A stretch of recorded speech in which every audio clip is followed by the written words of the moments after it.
What was the Battle of Breitenfeld? If you're curious about one of the most significant battles in European history, you're in the right place. Let's talk about the Battle of Breitenfeld, a pivotal event that took place during the 30 Years' War. There were actually two major battles at Breitenfeld, but we'll focus on the most famous one, which occurred in 1631.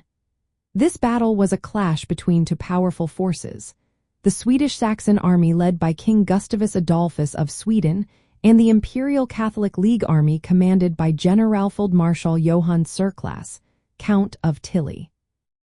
The battle took place on September 17, 1631, near the village of Breitenfeld, just north of Leipzig in Germany. Gustavus Adolphus, known for his innovative military tactics, had entered the 30 Years' War to support the German Protestants against the Holy Roman Emperor Ferdinand Roman II. On the battlefield, the Swedish-Saxon forces had around 40,000 men, including 192 infantry companies, 131 cavalry companies, and 54 guns. The Imperialists had about 32,000 men, with 21,000 infantry, 11,000 cavalry, and 30 guns. Despite having fewer well-trained soldiers, the Imperialists were confident in their traditional tactics. The battle began with an artillery duel. The Imperial artillery targeted the Saxon troops and the Swedish center and left wing. However, the Swedes quickly regrouped and launched a series of counterattacks. Gustavus Adolphus used his cavalry effectively, charging the Imperial left flank and capturing their artillery. This move allowed the Swedes to turn the Imperial guns against the Catholic infantry. The Imperial cavalry, known as the Black Cuirassiers, charged the Swedish lines multiple times but were repelled each time by the steady fire from the Swedish troops.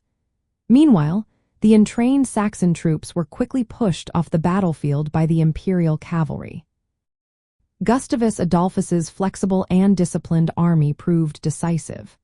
The Swedish cavalry, led by the king himself, broke through the Imperial lines, and the Imperial infantry, under heavy fire from multiple directions, eventually broke and retreated. The aftermath of the battle was severe for the Imperialists. They lost around 7,600 men killed or wounded, and another 6,000 were captured. The Swedes and Saxons combined lost about 4,000 men. This victory was a significant blow to the Catholic forces and cemented Gustavus Adolphus's reputation as one of the greatest military commanders in history. The Second Battle of Breitenfeld, which took place in 1642, was also significant but involved different commanders and outcomes. Here, a Swedish army under Lennart Torstensson defeated an Imperial army led by Archduke Leopold Wilhelm of Austria. This battle saw the Swedes using their superior cavalry and artillery to outmaneuver the Imperials, leading to a decisive victory and the capture of Leipzig.